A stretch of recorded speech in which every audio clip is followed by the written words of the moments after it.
وما قتلوه یقینا بل رفعہ اللہ الیہ وکان اللہ عزیزا حکیما۔ اللہ تعالیٰ نے یہودیوں کی دسترس سے بچا کر عیسیٰ علیہ السلام کو آسمان پر زندہ اٹھا لیا۔ عیسیٰ علیہ السلام آسمان پر موجود ہیں۔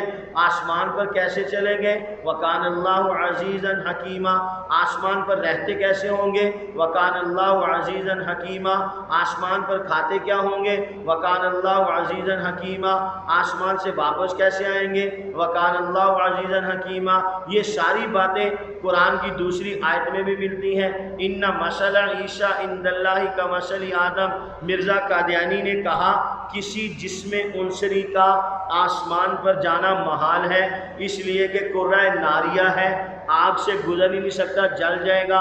کرۂ زمہریریہ ہے، اس سے گزر ہی نہیں سکتا، برف ہے، جم جائے گا، مر جائے گا۔ تو اللہ پاک نے فرما دیا ان مثل عیسیٰ عند اللہ کمثل آدم، عیسیٰ علیہ السلام کی مثال اللہ کے ہاں ایسی ہے جیسے آدم کی۔ کیا مطلب؟ زمین سے عیسیٰ علیہ السلام آسمان پر ایسے چلے گئے جیسے آسمان سے آدم علیہ السلام زمین پر آ گئے۔ ان مثل عیسیٰ عند اللہ کمثل آدم۔ تو اللہ پاک پروردگار عالم نے تمام عقلی شبہات قرآن کریم کی آیات طیبہ سے زائل کر دیے۔ تو ہمارا ایمان، عقیدہ، نظریہ، عیسیٰ علیہ السلام قتل بھی نہیں ہوئے، عیسیٰ علیہ السلام کو سولی بھی نہیں چڑھایا گیا، یہودیوں اور عیسائیوں کا رد ہو گیا۔ اللہ کے نبی نے فرمایا ان عیسیٰ لم یمت، عیسیٰ علیہ السلام اپنی طبی موت بھی فوت نہیں ہوئے۔ اس میں مرزا قادیانی اور جاوید احمد غامدی کا رد کیا اللہ کے نبی نے۔ مرزا قادیانی نے بھی کہا عیسیٰ علیہ السلام فوت ہو گئے، کشمیر محلہ خانیار میں ان کی قبر ہے۔ جاوید احمد غامدی نے بھی مرزا قادیانی کے عقائد اور نظریات کو پروان چڑھانے کی ناکام مذموم کوشش کی۔ اللہ تعالیٰ میرے آپ کے ایمان کی حفاظت فرمائے۔ یہ جو شیطانی الیکٹرانک میڈیا ہے، اس کے اوپر ہمارے ایمان سے کھیلنے کے لیے نئے نئے فتنوں کو لایا جاتا ہے۔ کبھی ریاض احمد گوہر شاہی کو لایا جاتا ہے، کبھی یونس گوہر کو لایا جاتا ہے، کبھی محمد جیلوی کو لایا جاتا ہے، وہ جو جیلوی ہے محمد علی جیلوی، کبھی اسے لایا جاتا ہے، کبھی زید زمان کو لایا جاتا ہے، کبھی اس کو غامدی کو لایا جاتا ہے۔ یہ سارے پروفیسر اسلام کی تشریحات کرنے کے لیے نہیں آتے، بلکہ مسلمان کے ایمان کا جنازہ نکالنے کے لیے آتے ہیں۔ تو میں نے آپ نے اپنا ایمان، عقیدہ، نظریہ اپنی اس کانفرنس کے توسط سے مضبوط رکھنا ہے۔ حضور اللہ کے آخری نبی ہیں، عیسیٰ علیہ السلام آسمان پر موجود ہیں، قیامت سے پہلے دوبارہ دنیا میں تشریف لائیں گے۔ یتزوجوا، قوم شعیب علیہ السلام میں شادی کریں گے، ویولد لہ، ان کے بچے ہوں گے، وعلیہ الفنا، پھر ان پر موت طاری ہوگی، ویصلی علیہ المسلمون، مسلمان ان کی نماز جنازہ پڑھیں گے، ویدفن معی فی قبری، اللہ کے حبیب صلی اللہ علیہ وسلم نے فرمایا میرے روضہ اطہر کے اندر چوتھی قبر کی جگہ خالی ہے، اس میں عیسیٰ علیہ السلام دفن ہوں گے۔ اللہ کرے آپ کو بات سمجھ میں آ گئی ہو۔ دو باتیں میں نے عرض کی، حضور اللہ کے آخری نبی، عیسیٰ علیہ السلام قیامت سے پہلے دوبارہ دنیا میں تشریف لائیں گے۔ اپنا ایمان مضبوط رکھنا ہے، اوروں کے ایمان پر پہرا دینا ہے۔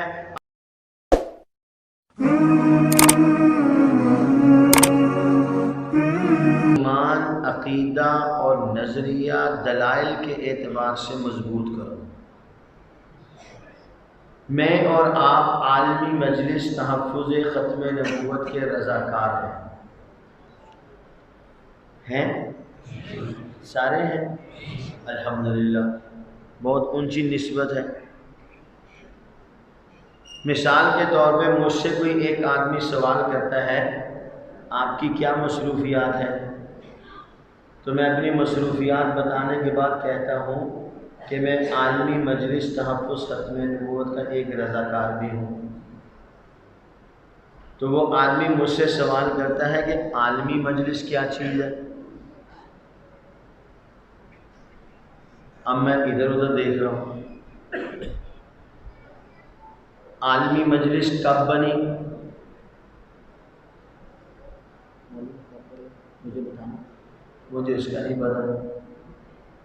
عالمی مجلس کی بنیاد کس نے رکھی؟ پہلے امیر کون تھے؟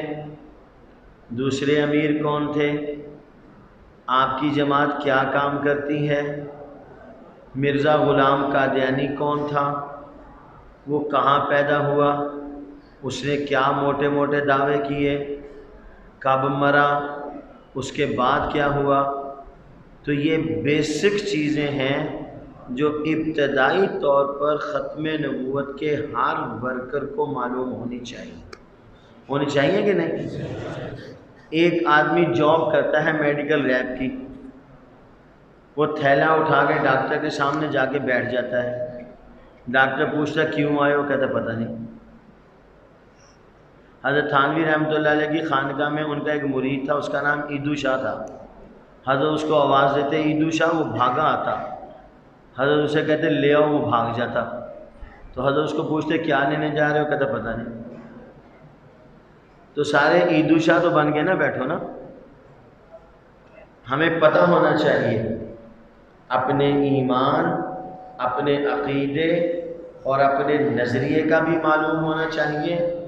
جس پلیٹ فارم سے ہم اس عقیدے، ایمان اور نظریے کا تحفظ کرتے ہیں، ہمیں اس پلیٹ فارم سے متعلق بھی معلومات ہونی چاہیے۔ تو یہ ساری کی ساری معلومات انتہائی آسان الفاظ میں، سوال و جواب کی شکل میں، شعور ختم نبوت کے نام سے آپ کی میری جماعت کا ایک لٹریچر ہے، 32 صفحات پر مشتمل ہے، 200 سے زائد اس میں سوال اور جواب ہے۔ پہلا سوال یہ ہے، نبی کسے کہتے ہیں، رسول کسے کہتے ہیں، دنیا میں کتنے نبی اور رسول آئے، سب سے پہلے نبی کا نام، سب سے آخری نبی کا نام، صحابی کسے کہتے ہیں، خلفائے راشدین کتنے تھے، عشرہ مبشرہ کے نام کیا ہیں، اللہ کے نبی صلی اللہ علیہ وسلم کی ازواج کتنی تھیں، ان کے نام کیا ہیں، بیٹیاں کتنی تھیں، ان کے نام کیا ہیں، بیٹے کتنے تھے، ان کے نام کیا ہیں، عالمی مجلس تحفظ ختم نبوت کب بنی، پہلے امیر کا کیا نام ہے، دوسرے کا کیا نام ہے، موجودہ امیر کا کیا نام ہے، عقیدہ ختم نبوت سے کیا مراد ہے، قرآن کریم کی کتنی آیتوں سے عقیدہ ختم نبوت ثابت ہے، کتنی احادیث سے ثابت ہے، جنگ یمامہ کب ہوئی، کس کے خلاف لڑی گئی، کتنے صحابہ شہید ہوئے، پورے اسلام کی ترویج اور اشاعت کے لیے کتنے صحابہ نے قربانی دی، معلومات ملیں گی یا نہیں ملیں گی؟ تو ہمارے امیر کوہاٹ کے مولانا مجاہدین صاحب دام اللہ فیوزہم ہیں، میں ان سے درخواست کروں گا کہ یہ رسالہ مرکز سے منگوا کر خوب سے خوب تر اسے عام کریں۔ آج کی مجلس میں 2 عقائد اور نظریات میں نے بیان کرنے ہیں۔ پہلا نظریہ، عقیدہ ختم نبوت کی تعریف اچھی طرح یاد کرو۔ یہاں سے اٹھ کر جانے کے بعد کوئی ایک چھوٹا بڑا ایسا نہیں ہونا چاہیے جس کو مکمل ختم نبوت کی تعریف نہ آتی ہو۔ آپ مدرسے میں پڑھتے ہو؟ کون سے مدرسے؟ اچھا اب سنو، مدرسے میں استاد جی بتاتے ہیں نا کہ جس بھی چیز کی تعریف کی جائے وہ تعریف جامع بھی ہونی چاہیے، معنی بھی ہونی چاہیے۔ اگر تعریف جامع نہیں تو ناقص، اگر معنی نہیں تو ناقص۔ تو آپ نے عقیدہ ختم نبوت کی جامع اور معنی تعریف اگر نہیں کی تو وہ تعریف ناقص ہوگی۔ پھر اس میں قادیانی اعتراض کرے گا، آپ اس کا جواب دیں گے، پھر وہ ایک اشکال کرے گا، آپ اس کا جواب دیں گے۔ تو بہتر نہیں آپ سارے پیج پہلے سے ٹائٹ کر دو، کہیں سے قادیانی کو گھسنے کا موقع ہی نہ ملے۔ تو عقیدہ ختم نبوت کی تعریف سنو۔ حضرت محمد الرسول اللہ صلی اللہ علیہ وسلم ہی اللہ تعالیٰ کے آخری نبی ہیں۔ عقیدہ ختم نبوت کی تعریف، حضرت محمد الرسول اللہ صلی اللہ علیہ وسلم ہی اللہ تعالیٰ کے آخری نبی ہیں۔ آپ صلی اللہ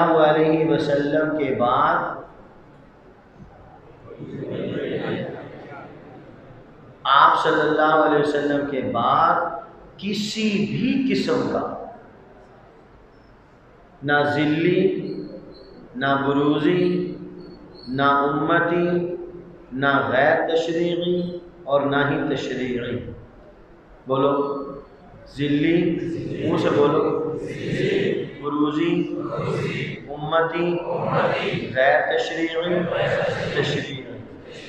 یہ ایک مشن سے تعلق رکھنے والے کارکنوں کا جلسہ ہے، کوئی عوامی روایتی جلسہ نہیں. ٹھنڈی ٹھنڈی تقریریں سننے کے بھی عادی بنو، جوشیلی تقریریں مزہ نہیں آیا.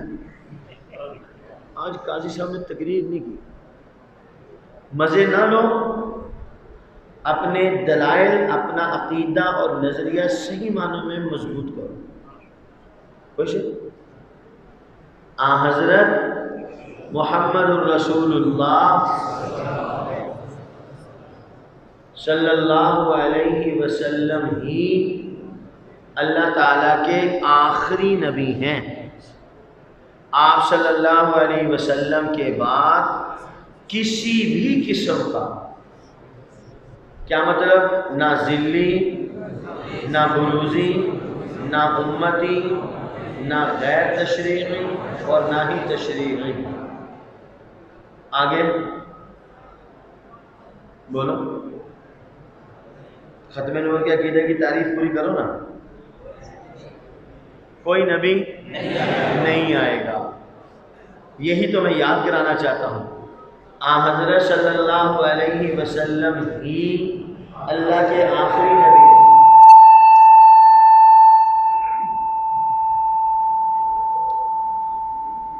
یہ بھی ٹھنڈی تقریر کے موڈ میں نہیں ہے. حضرت محمد الرسول اللہ صلی اللہ علیہ وسلم ہی اللہ تعالیٰ کے آخری نبی ہیں. آپ صلی اللہ علیہ وسلم کے بعد کسی بھی قسم کا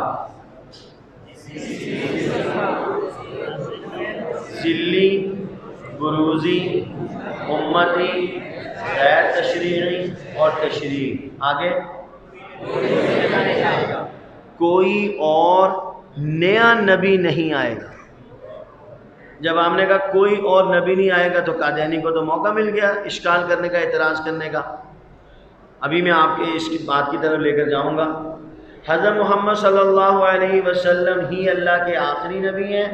آپ علیہ السلام کے بعد کسی بھی قسم کا نہ ذلی، نہ بروزی، نہ امتی، نہ غیر تشریعی، نہ ہی تشریعی، کوئی اور نیا نبی دنیا میں نہیں آئے گا.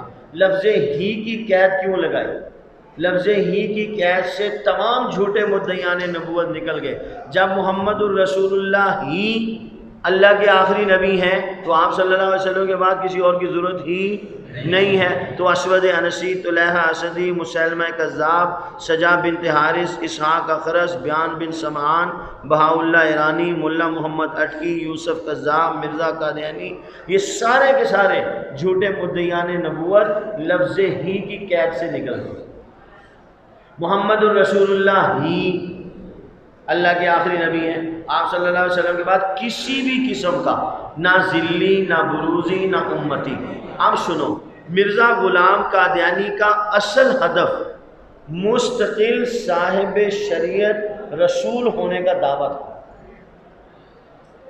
اصل مرزا غلام قادیانی کا ہدف مستقل صاحب شریعت رسول ہونے کا دعویٰ تھا. اس دعوے تک پہنچنے کے لیے مرزا قادیانی نے پہلا قدم اٹھایا ذلی بروزی کا. اپنے آپ کو کہا میں ذلی بروزی نبی ہوں. پھر اپنے آپ کو کہا میں امتی نبی ہوں. پھر مرزا قادیانی نے کہا کہ میں نبی ہوں. پھر مرزا غلام قادیانی نے سن 1901 میں کہا کہ نعوذ باللہ معاذ اللہ میں بعین ہی محمد الرسول اللہ، نعوذ باللہ معاذ اللہ، اپنے آپ کو محمد الرسول اللہ سے افضل کہا. براہ راست مرزا غلام قادیانی نے رسالت کا دعویٰ نہیں کیا. میں اپنے دوستوں سے کہتا ہوں کہ ہم سارے مل کر اللہ کے نبی کا ایک فرمان یاد کریں، صرف ایک فرمان. وہ کیا؟ حضور علیہ السلام نے فرمایا انہ سیکون فی امتی کذابون ثلاثون کلہم یزعم انہ نبی انا خاتم النبیین لا نبی بعد۔ حضور نے فرمایا ان قریب میری امت میں 30 کذاب اور دجال آئیں گے۔ کتنے آئیں گے؟ کون ہوں گے وہ؟ کذاب اور دجال۔ بولو، سب سے بڑے جھوٹے اور سب سے بڑے دھوکے باز۔ یہ 30 جو ہیں یہ کذاب اور دجال کیوں ہوں گے؟ کلہم یزعم انہ نبی، ان میں سے ہر ایک بزعم خویش اپنے آپ کو لوگوں کے سامنے نبی کی حیثیت سے پیش کرے گا۔ تو اللہ کے نبی صلی اللہ علیہ وسلم نے فرمایا یہ جو 30 آئیں گے سب سے بڑا جھوٹ بولیں گے۔ اس جھوٹ کو ثابت کرنے کے لیے دجل و فریب کریں گے۔ اس دجل و فریب کا سہارا لینے کے لیے جھوٹ بولیں گے، جھوٹ بولنے کے لیے دجل و فریب کریں گے۔ جھوٹ کیا بولیں گے؟ ان میں سے ہر ایک میرے بعد اپنے آپ کو نبی کہے گا۔ تو جب کوئی بھی تمہارے سامنے نبوت کے دعوے سے پیش آئے، نبوت کا دعویٰ کر کے آئے، تو یقین کر لو کہ وہ جھوٹا ہے، دائرہ اسلام سے خارج ہے، مزید کسی دلیل کی ضرورت ہی نہیں۔ اب ہم نے یہ کہا کہ نیا نبی نہیں آئے گا۔ نیا کیوں کہا؟ ہمارا ایمان ہے حضور اللہ کے آخری نبی ہیں، ہمارا ایمان ہے عیسیٰ علیہ السلام آسمان پر موجود ہیں، قیامت سے پہلے دنیا میں تشریف لائیں گے۔ اب یہ عقیدہ اپنی جگہ ہے کہ حضور اللہ کے آخری نبی ہیں، یہ عقیدہ اپنی جگہ ہے کہ عیسیٰ علیہ السلام تشریف لائیں گے۔ جب ہم کہتے ہیں کہ حضور اللہ کے آخری نبی ہیں، حضور کے بعد کوئی نبی نہیں آئے گا، تو قادیانی مرزائی آ کے اعتراض کرتے ہیں کہ تم کہتے ہو حضور اللہ کے آخری نبی ہیں اور حضور کے بعد کوئی نبی نہیں آئے گا، اور ساتھ میں یہ کہتے ہو کہ عیسیٰ علیہ السلام آئیں گے۔ عیسیٰ علیہ السلام آئیں گے تو نبی نہیں ہوں گے؟ وہ نبی ہیں کہ نہیں ہیں؟ کون کہتا ہے عیسیٰ علیہ السلام نبی نہیں ہے؟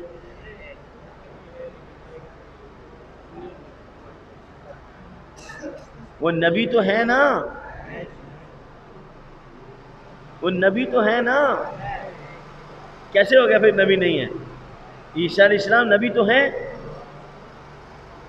ان سے نبوت چھینی تھوڑی جائے گی، انہیں نبوت سے معذور تھوڑی کیا جائے گا۔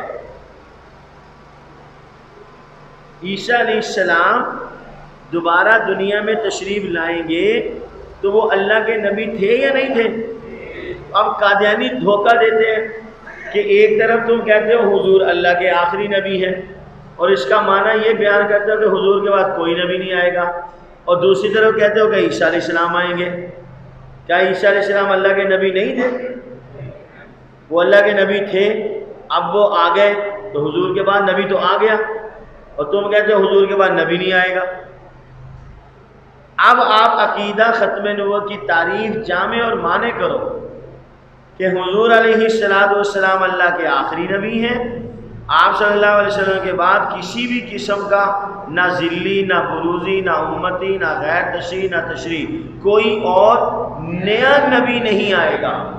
سیدنا عیسیٰ علیہ السلام کے آنے سے عقیدہ ختم نبوت پر کوئی آنچ نہیں آتی، اس لیے کہ ختم نبوت کا معنی یہ ہے کہ محمد الرسول اللہ صلی اللہ علیہ وسلم کے بعد اللہ تعالیٰ کسی اور کو نبوت کا منصب نہیں دیں گے۔ سیدنا عیسیٰ علیہ السلام تو حضور سے پہلے نبی تھے، ان کی نبوت کا زمانہ تو رسول اللہ صلی اللہ علیہ وسلم سے پہلے تھا، وہ اپنی نبوت کا زمانہ گزار چکے، وہ اپنی نبوت کا پیریڈ گزار چکے، اب وہ دنیا میں تشریف لا رہے ہیں، باوجود اس بات کے کہ وہ اللہ کے نبی تھے، اب وہ رسول اللہ صلی اللہ علیہ وسلم کے امتی کی حیثیت سے قرآن کریم کی اس آیت لَتُؤْمِنُنَّ بِهِ وَلَتَنْصُرُنَّ کی تکمیل کے لیے آ رہے ہیں کہ وہ اللہ کے نبی کے دین کی مدد اور نصرت فرمائیں گے۔ بات سمجھ میں آ گئی؟ جیسے موجودہ صدر پاکستان عارف علوی صاحب، ان سے نظام سنبھالا نہیں جا رہا، تو سابق صدر پاکستان ممنون حسین صاحب وہی تھے نا، وہ تو میرا فوت ہو گئے نا، اس سے پہلے کوئی ہے صدر زندہ؟ ہاں ہمارے حضرت اقدس زرداری صاحب زندہ ہیں. زرداری صاحب اگر آ جائیں عارف علوی صاحب کی اعانت کے لیے تو بتائیے صدارتی احکامات اور آرڈر کس کا چلے گا؟ عارف علوی صاحب کا. اس لیے کہ آن ڈیوٹی حاضر سروس صدر عارف علوی صاحب ہیں. البتہ زرداری صاحب اعانت کریں گے کہ یوں کر لیا جائے، یوں کر لیا جائے، اس طریقے سے کام کو کر لیا جائے تو کام سیٹ ہو جائے گا. سیدنا عیسیٰ علیہ السلام آ کر اس نظام کو سیٹ کریں گے، آرڈر محمد الرسول اللہ کی شریعت کا ہی چلے گا. سیدنا عیسیٰ علیہ السلام اپنی شریعت نہیں چلائیں گے، محمد الرسول اللہ صلی اللہ علیہ وسلم کی شریعت پر عمل کروائیں گے. اس لیے سیدنا عیسیٰ علیہ السلام کے تشریف لانے سے عقیدہ ختم نبوت پر کوئی آنچ نہیں آتی. ایک بات یاد ہوگی ختم نبوت کے عقیدے کی تاریخ. کوئی ابہام، کوئی اشکال تو نہیں ذہن میں؟ اگر کسی کے ہے تو وہ پرچی لکھ کے اپنے استاد جی کو دے دیں. آگے چلتے ہیں، ٹھیک ہے. حضرت محمد الرسول اللہ صلی اللہ علیہ وسلم ہی اللہ کے آخری نبی ہیں. آپ صلی اللہ علیہ وسلم کے بعد کسی بھی قسم کا کوئی اور نیا نبی دنیا میں نہیں آئے گا. دوسرا ایمان، عقیدہ اور نظریہ. سیدنا عیسیٰ علیہ السلام کی حیات طیبہ سے متعلق غور سے واضح ترین الفاظ میں سنو. 5 نظریات ہیں عیسیٰ علیہ السلام سے متعلق. یہودیوں کا نظریہ، عیسائیوں کا نظریہ، قادیانیوں مرزائیوں کا نظریہ، جاوید احمد غامدی کا نظریہ اور اسلام کا نظریہ.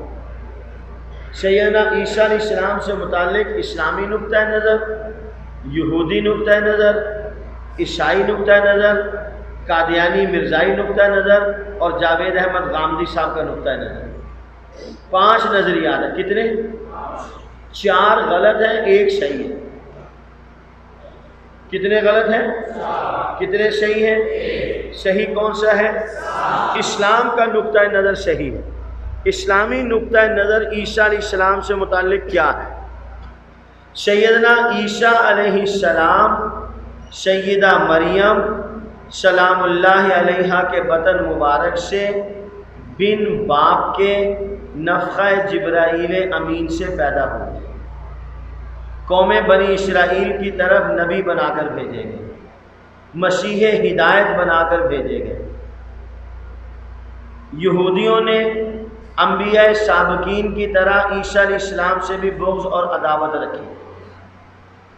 سیدنا عیسیٰ علیہ السلام کے قتل کی سازش بنائی. سیدنا عیسیٰ علیہ السلام کو قتل کرنا چاہا اور اپنے ذام میں عیسیٰ علیہ السلام کو قتل بھی کر دیا. پھر اپنی زبان سے جو بات کہی اللہ پاک نے قرآن کریم میں پیش کی. وہ کیا؟ وَقَوْلِهِمْ اِنَّا قَتَلْنَا الْمَسِيحَ عِيسَىٰ ابْنَ مَرْيَمَ رسول اللہ. اللہ تعالیٰ فرماتے ہیں وَقَوْلِهِمْ، بس اس سے زیادہ کوئی حیثیت نہیں. یہ ان کے منہ کی ایک بات ہے، یہ ان کی بات ہے کہ ہم نے عیسیٰ ابن مریم کو قتل کر دیا. تو اللہ تعالیٰ فرماتے ہیں وَمَا قَتَلُوهُ. یہودیوں کا نقطہ نظر یہ ہے، یہودیوں کے 2 طبقے ہیں. بڑا طبقہ یہودیوں کا کہتا ہے کہ پہلے قتل پھر سولی. یہودیوں کا چھوٹا طبقہ کہتا ہے پہلے سولی پھر قتل. تو معلوم ہوا نفس قتل پر سب یہودی متفق، پہلے قتل پھر سولی. تو اللہ تعالیٰ نے قتل کی بھی نفی فرما دی، سولی کی بھی نفی فرما دی. عیسائیوں نے یہودیوں سے نقطہ نظر لیا اور یہ کہا کہ یہودیوں نے ہمارے نبی کو قتل کر دیا، ہمارے نبی کو سولی چڑھا دیا. تو عیسائی ایک قدم اور آگے چلے گئے. عیسیٰ علیہ السلام کا سولی چڑھایا جانا وہ عیسائیوں کے گناہوں کا کفارہ بن گیا. تو اللہ تعالیٰ نے قتل کی نفی وما قتلوہ میں کر دی، صلیب کی نفی وما صلبوہ میں کر دی، اور اللہ تعالیٰ نے کفارے کی نفی لا تزر وازرۃ وزر اخری میں کر دی. کہ یہودیوں کا یہ کہنا ہم نے قتل کر دیا یہ بھی غلط ہے، ان کا یہ کہنا ہم نے سولی چڑھا دیا یہ بھی غلط ہے. عیسائیوں کا یہ کہنا کہ سولی چڑھایا جانا عیسائیوں کے گناہوں کا کفارہ بن گیا یہ بھی غلط ہے. اب صحیح کیا ہے؟ وما قتلوہ یقیناً بل رفعہ اللہ الیہ وکان اللہ عزیزا حکیما۔ اللہ تعالیٰ نے یہودیوں کی دسترس سے بچا کر عیسیٰ علیہ السلام کو آسمان پر زندہ اٹھا لیا۔ عیسیٰ علیہ السلام آسمان پر موجود ہیں۔ آسمان پر کیسے چلیں گے؟ وکان اللہ عزیزا حکیما۔ آسمان پر رہتے کیسے ہوں گے؟ وکان اللہ عزیزا حکیما۔ آسمان پر کھاتے کیا ہوں گے؟ وکان اللہ عزیزا حکیما۔ آسمان سے واپس کیسے آئیں گے؟ وکان اللہ عزیزا حکیما۔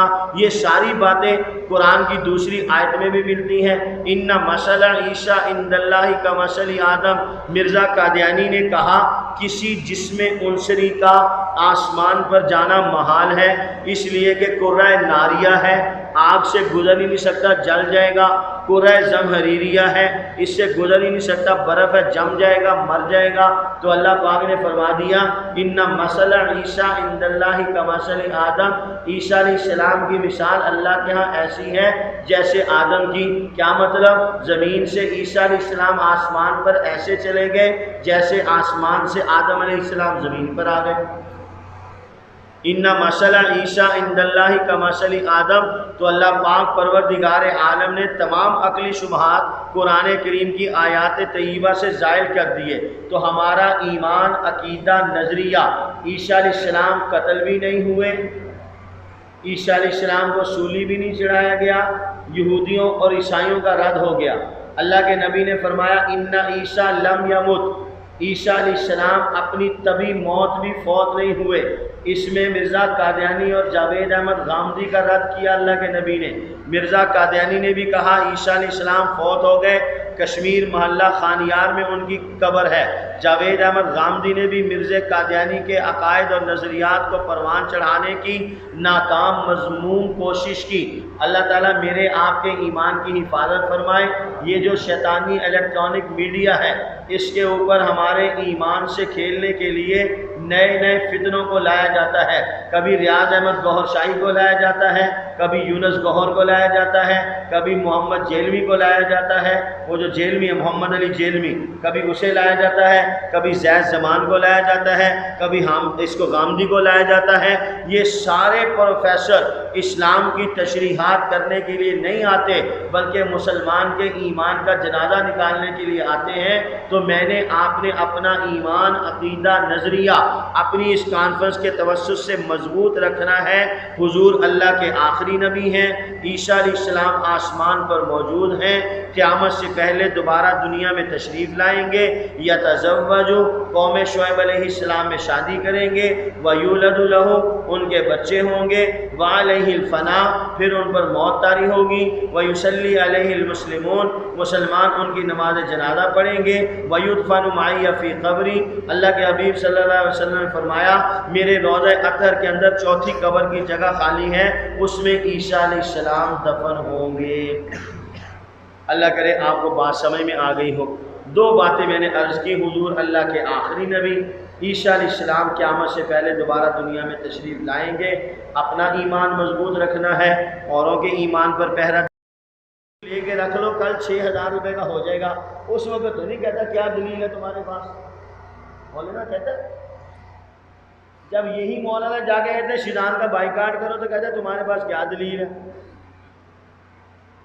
جب اس کو دنیا کا نفع نظر آتا ہے تو دلیل نہیں مانگتا، جب اس سے دین کی بات کی جائے تو اس کو دنیا کا نقصان نظر آتا ہے، ظاہری طور پر قادیانی مصنوعات کا بائیکاٹ کر کے تو یہ دلیلیں مانگتا ہے۔ اگرچہ اس کو بائیکاٹ کر کے 10 گنا نفع ملے گا اللہ کے نبی صلی اللہ علیہ وسلم کی محبت میں، تو شیزان، مشموم، ذائقہ گھی، پران، Shahida sugar, Shah Nawaz textile mill, یہ قادیانیوں کے بڑے بڑے پروجیکٹ ہیں، ان کا آپ نے بائیکاٹ کرنا ہے۔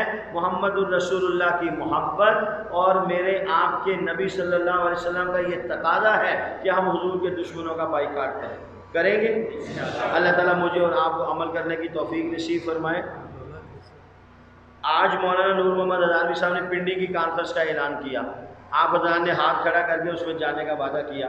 پشاور میں بھی 7 تاریخ کو کانفرنس ہو رہی ہے، ختم نبوت چوک، قصہ خانی بازار، قاسم علی خان مسجد کے پاس 47ویں عظیم الشان ختم نبوت کانفرنس ہے۔ پشاور جانے کے لیے آپ کو پاسپورٹ تو نہیں بنانا پڑے گا نا، ویزا بھی نہیں لینا پڑے گا، صرف ٹنل سے گزرنا پڑے گا، تو آپ پشاور پہنچ جائیں گے۔ کوشش کریں گے اس کو شرکت کرنے کی۔ آپ کی جماعت کے دو رسائل ہیں، ایک ماہنامہ اور ایک ہفتہ روزہ۔ ماہنامہ رسالہ 20 روپے کا ہے، ہفتہ روزہ 15 روپے کا ہے۔ ماہنامہ مہینے میں 1 دفعہ آتا ہے، ہفتہ روزہ مہینے میں 4 دفعہ آتا ہے۔ ماہنامہ کتنے کا ہے؟ 20 روپے کا۔ ہفتہ روزہ کتنے کا ہے؟ 15 روپے کا۔ ہفتہ روزہ مہینے میں 4 دفعہ آتا ہے، ماہنامہ مہینے میں 1 مرتبہ آتا ہے۔ جو مہینے کا رسالہ ہے اس کے سال کے 240 روپے ہیں، جو ہفتہ روزہ ہے اس کے سال کے 700 روپے ہیں۔ پورا 1000 روپیہ بھی نہیں بنتا پورے سال کا۔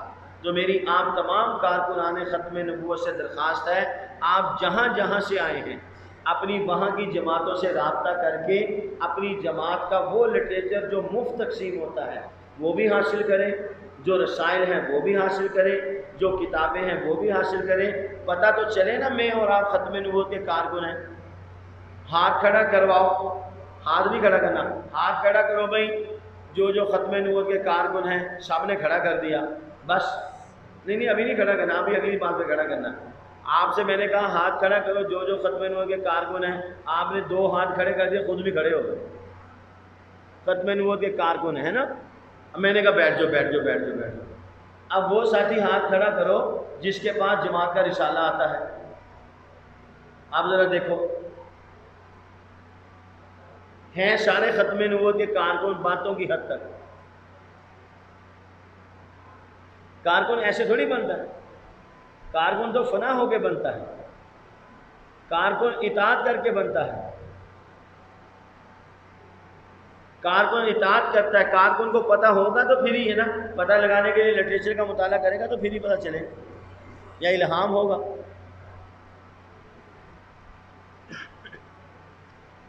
تو لہذا آپ سارے کارکن ہیں، تو کارکنوں کے پاس جماعت کے دونوں رسالے آنے چاہیے، ماہنامہ بھی اور ہفتہ روزہ بھی۔ 20 روپے خرچ کر لیں گے مہینے کے اور 60 روپے مہینے کے، تو کل کتنے روپے ہو گئے؟ 80 روپے۔ دن کتنے ہوتے ہیں مہینے میں؟ 30۔ تو 80 کو تقسیم کرو 30 پر، 2.5 پونے 3 روپے بنتے ہیں۔ بچے اسکول جانے کے لیے 2 روپے لے رہے تھے آج کل تو فٹ پاتھ پہ کھڑے کسی فقیر کو 5 روپے دو نا۔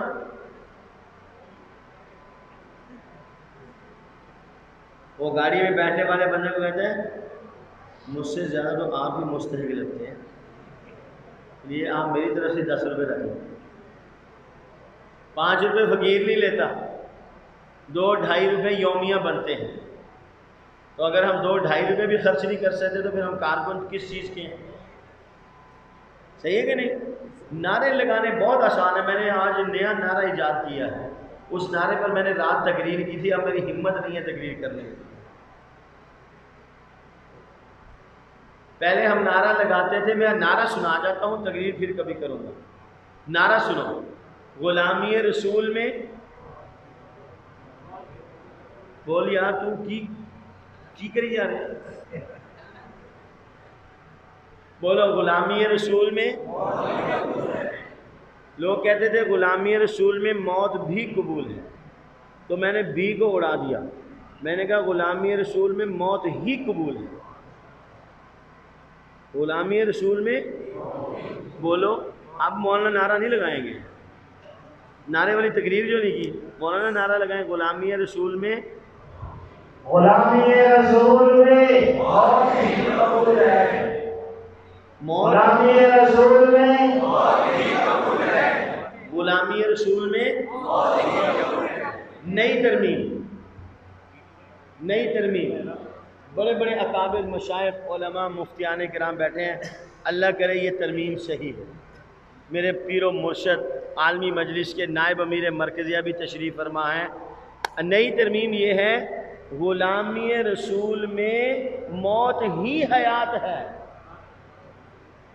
غلامی رسول میں موت ہی حیات ہے۔ اب نعرہ یہ لگے گا، غلامی رسول میں نہیں سمجھ میں آیا، غلامی رسول میں موت ہی حیات ہے۔ جو اللہ کے نبی کے لیے مرتا ہے وہ مرتا نہیں، یہی زندگی ہے۔ نعرہ یاد کرو، غلامی رسول میں موت ہی حیات ہے۔ اب یہ نعرہ لگاؤ، غلامی رسول میں موت ہی حیات ہے۔ غلامی رسول میں موت ہی حیات ہے۔ غلامی رسول میں موت ہی حیات ہے۔ اتنی جلدی یاد نہیں ہے، کم از کم 12 دفعہ نعرہ لگا۔ غلامی رسول میں موت ہی حیات ہے۔ غلامی رسول میں موت ہی حیات ہے۔ غلامی رسول میں موت ہی حیات ہے۔ یہ نعرہ نہیں صحیح طرح لگا رہے، کھڑے ہو جاؤ سارے، کھڑے ہو جاؤ شاباش۔ بزرگ بیٹھے رہے، جو بزرگ شفیع ہیں وہ بیٹھے رہے۔ اب ہاتھ کھڑا کر کے نعرے کا جواب دو، غلامی رسول میں پورا زور لگاؤ، پورا زور لگاؤ۔ میں جب سے کوہاٹ آ رہا ہوں میں نے پہلی دفعہ اتنی ٹھنڈی تقریر کی ہے، میرے سارے زوروں کو جمع کیا جائے تو تم نے ایک دفعہ بھی اتنا زور نہیں لگایا۔ غلامی رسول میں سب سے زیادہ یہ چھوٹا زور لگا رہا ہے، تم بڑے نہیں لگا رہے۔ غلامی رسول میں، غلامی رسول میں، غلامی رسول میں، گنتی بھی کی ہے کتنی دفعہ ہو گیا؟ چلو بیٹھ جاؤ بیٹھ جاؤ بیٹھ جاؤ۔ پتہ لگا کیسے زور لگاتے ہیں؟ اللہ تعالیٰ آپ کو اور مجھے عمل کی توفیق نصیب فرمائے۔ عالمی مجلس تحفظ ختم نبوت سے جڑ جانا، خدا کی قسم میں اس کو دنیا میں جنت کا ٹکٹ سمجھتا ہوں، یہ میرا ایمان ہے۔ امام الہدا حضرت مولانا احمد علی لاہوری رحمۃ اللہ علیہ فرمایا کرتے تھے، مجھے ختم نبوت کا کام کرنے والوں سے پیار ہے۔ پھر ساتھ میں فرماتے تھے، مجھے کیا، ان سے تو اللہ بھی پیار کرتا ہے، اللہ بھی پیار کرتا ہے۔ میں ٹکٹ کی دلیل دینے لگا ہوں، علماء مفتیان کرام بیٹھے اس لیے ڈرتا بھی ہوں، اس لیے ایسے کہہ دیں گے اتنی لمبی لمبی چھوڑ رہی ہے۔ عالمی مجلس تحفظ ختم نبوت کے مشن سے جڑ جانا، میں اسے جنت کی ضمانت اور جنت کا ٹکٹ سمجھتا ہوں۔ دلیل، مولانا احمد علی لاہوری رحمۃ اللہ علیہ نے فرمایا کہ میں ختم نبوت کا کام کرنے والوں سے پیار کرتا ہوں، میں کیا، ان سے تو اللہ بھی پیار کرتے ہیں۔ یہ میں نے ملفوظ حضرت کی کسی کتاب میں پڑھا تھا تو میں نے بارہا یہ بیان کیا۔ ایک مرتبہ میں نے مولانا محمد یوسف لدھیانوی شہید رحمۃ اللہ علیہ کی ایک تقریر پڑھی، انہوں نے فرمایا، غور سے سنو، عطا اللہ شاہ صاحب بخاری کا جلسہ تھا، جیسے ہمارے پیر و مرشد لالا جی عزیز احمد صاحب بیٹھے ہیں ہمارے جلسے کی صدارت کر رہے ہیں، ایسے شاہ جی کا جلسہ تھا، شیخ الاسلام مولانا شبیر احمد عثمانی کی تقریر تھی، تو انہوں نے تقریر کے لیے آیت پڑھی، یا ایھا الذین آمنوا من یرتد منکم عن دینہ فسوف یأتی اللہ بقوم یحبہم، نہیں سمجھے؟ یا ایھا الذین آمنوا من یرتد منکم عن دینہ فسوف یأتی اللہ بقوم یحبہم ویحبونہ اذلۃ علی المؤمنین اعزۃ علی الکافرین یجاہدون فی سبیل اللہ ولا یخافون لومۃ لائم ذلک فضل اللہ یؤتیہ من یشاء واللہ واسع علیم۔ یہ ہے دلیل جو میں نے آپ سے کہا، ختم نبوت کا کام کرنا یہ جنت کی ضمانت اور جنت کا ٹکٹ ہے۔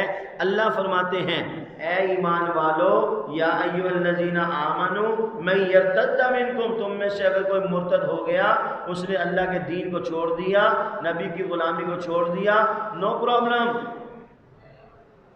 نو ٹینشن، کوئی مسئلہ نہیں ہے، کوئی پرابلم نہیں ہے، دین اسلام کو کوئی خطرہ نہیں ہے، اللہ کی توحید کو کوئی خطرہ نہیں، نبی کی نبوت اور رسالت کو کوئی خطرہ نہیں۔ کیوں؟ فسوف یأتی اللہ بقوم، اللہ فرماتے ہیں ہم ایسے لوگوں کو لا کے میدان میں کھڑا کریں گے جو امر بالمعروف نہی عن المنکر کریں گے۔ امر بالمعروف کیا ہے؟ صحیح ایمان، صحیح عقیدہ، صحیح نظریہ پیش کریں گے۔ نہی عن المنکر کیا ہے؟ اس صحیح ایمان، عقیدے، نظریے میں کفر کی آمیزش کو روکیں گے۔ اللہ فرماتے ہیں ہم ایسی قوم کو لا کے کھڑا کریں گے جو فتنہ ارتداد کے خلاف صف آرا ہوگی، اسے اللہ فرماتے ہیں میں پہلا انعام یہ دوں گا کہ ان سے اللہ پیار کرے گا۔ تو جس سے اللہ پیار کرے گا وہ جنت میں جائے گا یا جہنم میں جائے گا؟ بولتے نہیں، زور سے بولو، سارے بولو، جنہوں نے نسوار نہیں رکھی وہ تو بولے جنت میں جائے گا، جس سے اللہ پیار کرے گا وہ جنت میں جائے گا۔ مولانا کرم طوفانی عقل نہیں مانتی، اس لیے ہم جنت میں جائیں گے، اسی لیے ہم جنت میں جائیں گے۔ تو ختم نور کا کام کرنے والا انشاءاللہ الرحمن جنت میں جائے گا۔ اللہ ہمارا خاتمہ اسی کام کی برکت سے ایمان پر کریں گے، اور انشاءاللہ الرحمن ہم انشاءاللہ F-16 کی رفتار سے بھی تیزی سے جنت میں جائیں گے انشاءاللہ۔ کیا خیال ہے موٹے؟ وہ نہیں وہ تیرے پیچھے کوئی موٹا نہیں آئے گا جی، بس ہاں بہت سارے دوست میرے جو ہیں وہ پتہ نہیں ان کے دل و دماغ میں آج کیا ہو رہا ہوگا کہ اس نے تقریر نہیں کی، صحیح نہیں کی۔ میں اپنے طور پہ سمجھتا ہوں کہ میں نے آج تقریر کی، بات سمجھ میں آئی جی؟ تو میں نے آپ نے اس کام کے ساتھ جڑنا ہے، یہ کام بڑا اونچا کام ہے، خدا کی قسم جس نے اس کام کو سمجھ لیا نا، اللہ پاک نے اس کو دنیا میں جنت کے مزے کرا دے۔ شرط یہ ہے کہ بندہ یہ کام سمجھ جائے، کام میں لگ جائے، اتنا اونچا کام۔ اللہ تعالی ہم سب کو توفیق دے۔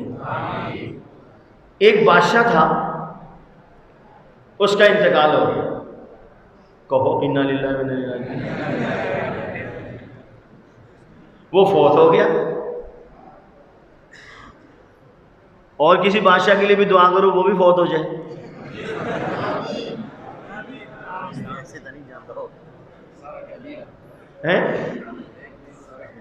وہ فوت ہو گیا بادشاہ۔ عمر بن لیث اس بادشاہ کا نام تھا۔ بادشاہ کے دوست نے اس کو خواب میں دیکھا، بادشاہ کی کابینہ کا آدمی ہوگا، تو اس نے بادشاہ سے پوچھا، بادشاہ سلامت، اللہ پاک نے آپ کے ساتھ کیا معاملہ فرمایا؟ بادشاہ کہنے لگا، مجھے اللہ کے سامنے پیش کیا، اللہ تعالیٰ نے مجھے معاف فرما دیا اور جنت میں بھیج دیا۔ سبحان اللہ تو کہہ دو، تمہاری سبحان اللہ اتنی آہستہ ہے، مجھے بس ڈر ہے اللہ خیر ہی کرے۔ کراچی میں اللہ وسلم صاحب تقریر کر رہے تھے تو دوران تقریر حرمین شریفین کا ذکر آ گیا، تو مولانا نے فرمایا اللہ تعالیٰ تمہیں حرمین شریفین کی زیارت کروائے۔ تو وہاں کے لوگوں نے بھی ان کی طرح زور سے ہی آمین کہا جیسے انہوں نے کہا، سبحان اللہ۔ تو کراچی میں سمندر ہے، اس سمندر کا ایک علاقہ ہے، اس کا نام منوڑا ہے، ہو سکتا ہے کسی نے دیکھا ہو سنا ہو۔ تو مولانا اللہ وسلم صاحب ان کو کہنے لگے، اگر تمہاری آمین کا یہی حال رہا تم منوڑا سے آگے نہیں جا سکتے تھے۔ سمجھ میں آ گئی بات؟ تو سبحان اللہ ذرا زور سے کہو۔ وہ صحن والے تو کانفرنس کا حصہ ہی نہیں ہے، یہ گیلریوں والے اوپر والے تو ماشاءاللہ بس سارے مل کے کہو سبحان اللہ۔ بادشاہ سلامت، اللہ پاک نے آپ سے کیا معاملہ کیا؟ بادشاہ کہنے لگا، مجھے اللہ کے سامنے پیش کیا، اللہ پاک نے مجھے معاف فرما دیا، فرشتوں سے کہا اسے جنت میں لے جاؤ۔ وہ بادشاہ کا دوست کہنے لگا، اللہ پاک نے آپ کی بخشش کس عمل پر کی؟ کون سا عمل آپ کی بخشش کا ذریعہ بنا؟ جلدی جلدی سے سبحان اللہ کہنا سن کے، کون سا عمل آپ کی بخشش کا ذریعہ بنا؟ بادشاہ کہنے لگا، اعمال تو ابھی اللہ کے ہاں پیش ہی نہیں ہوئے تھے، اللہ نے پہلے ہی معاف کر دیا۔ اعمال تو ابھی اللہ کے ہاں پیش ہی نہیں ہوئے، اللہ تعالیٰ نے پہلے ہی معاف کر دیا۔ اس کی ٹینشن مزید بڑھ گئی، اس کی ٹینشن مزید بڑھ گئی، بغیر اعمال کے معاف ہو گیا، سامنے پیش ہوا، معاف ہو گیا، جنت میں چلا گیا، اعمال بھی نہیں پوچھے، نہ دیکھے، نہ کچھ، نہ واسطہ، فرشتے ایسے ہی مصروف رہے۔ اس کی ٹینشن مزید بڑھ گئی، تو کہنے لگا بادشاہ سلامت پھر بتائیں تو صحیح کون ہوا کیا؟ سسپینس ختم کرو، بتاؤ تو صحیح ہوا کیا؟ بادشاہ نے کمال کی بات کہی، کاش کہ تیرے دل میں اتر جائے میری بات۔ انداز بیاں گرچہ بہت شوق نہیں، انداز بیاں گرچہ بہت پرجوش نہیں، انداز بیاں گرچہ بہت شوق نہیں، شاید کہ تیرے دل میں اتر جائے میری بات۔ بادشاہ سلامت پھر ہوا کیا؟ بادشاہ کہنے لگا، میں اپنی زندگی میں پہاڑ کی چوٹی پر کھڑا تھا، سامنے چٹیل میدان میں میری فوج تھی، اچانک میرے دل میں خواہش پیدا ہوئی، میں نے اپنی فوج کو دیکھا تو اچانک میرے دل میں ایک خواہش پیدا ہوئی، میں نے اللہ کی طرف ہاتھ اٹھائے اور دعا کی، یا اللہ کاش، کیا سارے کہو، سارے ہائے ہائے ہائے ہائے ہائے، اتنی چاشنی ہے اس لفظ میں جس کا کوئی حساب ہی نہیں۔ بادشاہ کہنے لگا، میں نے کہا کاش اللہ شاہی میں اور میری یہ فوج حضور علیہ السلام کے زمانے میں ہوتے تو میں اپنے آپ کو اور اپنی فوج کو حضور کی طرف سے حضور کے دشمنوں کے خلاف میدان میں اتار دیتا۔ میری یہ خواہش اللہ کو اتنی پسند آئی، اسی پر اللہ نے میری مغفرت کے فیصلے فرمائے۔ اتنا اونچا کام ہے، اتنا اونچا کام۔ یہ تو خواہش تھی، اللہ نے جنت میں بھیج دیا۔ اگر کوئی آدمی، کیا نام ہے آپ کا؟ ڈرو نہیں، ڈرائیور کے ساتھ کنڈکٹر اکٹھے جاتے ہیں، پریشان نہیں ہوگے، میرے پیچھے ہی کہہ گیا، پریشان نہیں ہونا۔ آفاق الرحمان، اگر ایک ساتھی مولانا آفاق الرحمان مولانا مجاہدین کے پاس آتے ہیں، ان سے کہتے ہیں مولانا مجھے لٹریچر دے دو، یہ اپنے گھر سے چل کے آیا، 10 روپے کرایہ لگا کے لٹریچر لیا، 10 روپے کرایہ لگا کے ایک مسجد کے باہر کھڑا ہو گیا، جوتیوں والی جگہ پہ کھڑا ہو گیا، اور وہاں سے گزرنے والے مسلمانوں کو کہہ رہا ہے حضور کی ختم نور کا لٹریچر لے جاؤ، لٹریچر لے جاؤ۔ کوئی ادھر منہ کرتا ہے، کوئی ادھر منہ کرتا ہے، کوئی پکڑ لیتا ہے۔ اس کے نفس پہ، اس کے دل پہ چھریاں چل رہی ہیں۔ کبھی اندازہ کرنا کھڑے ہو کے، جیسے لوگ اگنور کرتے ہیں، صرف نظر کرتے ہیں، ایسے بوتھا بنا بنا کے دیکھتے ہیں۔ میں نے ان ساری چیزوں سے گزرا ہوں، تو یہ اپنے نفس پہ جبر کر رہا، برداشت کر رہا ہے۔ وَلَا يَخَافُونَ لَوْمَةَ لَائِمٍ، ملامت کرنے والوں کی ملامت کی پرواہ نہیں کرتا، اللہ کے نبی کی عزت و ناموس کے لیے کھڑا رہتا ہے۔ تو میرا سوال ان علماء، بزرگان دین، مشائخ اعظام، مفتیان کرام کی موجودگی میں میرا یہ سوال ہے، ایک آدمی خواہش کرتا ہے اللہ کے نبی کی عزت و آبرو کے دفاع کے لیے، اللہ اس خواہش پر اس کی بخشش کے فیصلے فرماتے ہیں۔ ایک آدمی عملاً میدان میں اترتا ہے، میرا ایمان ہے خدا کی قسم اللہ اس کی بخشش ضرور فرمائے۔ اتنا اونچا کام ہے۔ اللہ مجھے بھی توفیق دے، اللہ آپ کو بھی توفیق دے۔ ہم سب کے مخدوم و مکرم شیخ المشائخ، خواجہ خواجگان حضرت مولانا خواجہ خان محمد صاحب قدس اللہ سرہ، یہ ایک مستقل عنوان ہے، گھنٹوں تقریر کی جا سکتی ہے اس عنوان پر۔ با کمال، لا زوال، با وفا، عظیم الشان شخصیت کے حامل تھے میرے پیر و مرشد خواجہ خان محمد صاحب قدس اللہ سرہ، جنہوں نے اپنی زندگی کی 60 سے زائد بہاریں، جوانی، شباب اللہ کے نبی کی عزت و ناموس اور ختم نبوت کے تحفظ کے لیے لگایا، بے مثال قربانیاں دیں۔ انہی کے چشم و چراغ میری آپ کی جماعت عالمی مجلس تحفظ ختم نبوت پاکستان کے نائب امیر مرکزیہ حضرت مولانا صاحبزادہ عزیز احمد صاحب دام اللہ فیوزہم ہمارے درمیان موجود ہیں۔ میں ان سے ملتمس ہوں کہ آپ حضرات کے سامنے خطاب فرمائیں، اور انہی کی دعا سے انشاءاللہ آج کا ہمارا یہ پروگرام اختتام پذیر ہوگا۔ وآخر دعوانا ان الحمدللہ رب العالمین۔ حضرت مولانا صاحبزادہ عزیز احمد صاحب۔